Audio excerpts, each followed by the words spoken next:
Americans have begun their long goodbye to Jimmy Carter. 6 days of tributes and ceremonies are now underway for the man who served one term in office as the country's 39th president.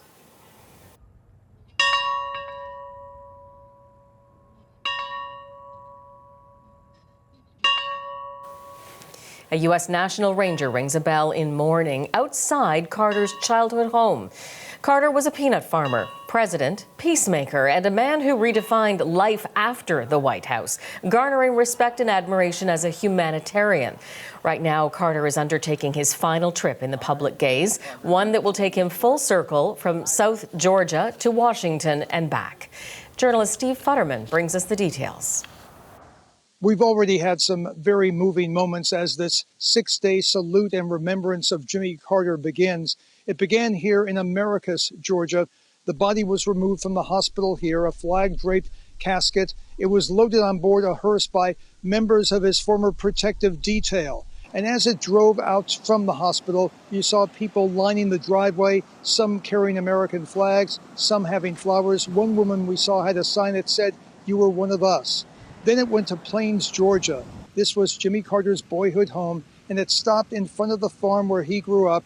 And watch this, a bell ringing 39 times. This was the bell that used to wake up young Jimmy Carter when he was a young boy. He said it always rang an hour before daylight, 39 times to commemorate him being the 39th president.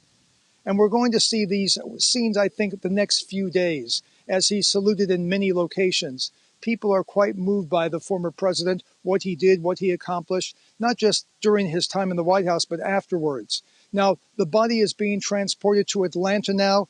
That's where it will stay for the next few days. There will be a brief stop in front of the state capitol.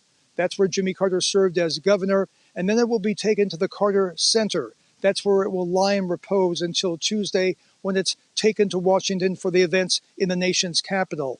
Now, earlier today, I spoke to the grandniece of Jimmy Carter, Cameron Carter. She talked about what her uncle meant to her.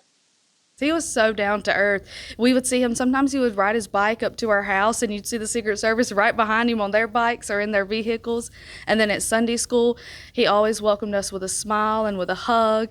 And then we would have family Christmases together, and he was just so personable. He wanted to know about your day-to-day. He wanted to know how you were doing, and he'd call you. My mom is battling cancer for the 3rd time now, and he would write letters to her. He'd call her up, come visit her. And then when I graduated nursing school, he sent a letter of congratulations to our entire class, just congratulating us. So he always made time for just the everyday-to-day things with his family. Now, after the state funeral on Thursday, the body will be brought back here to Georgia one final time, and Jimmy Carter will be laid to rest next to his wife, Rosalind.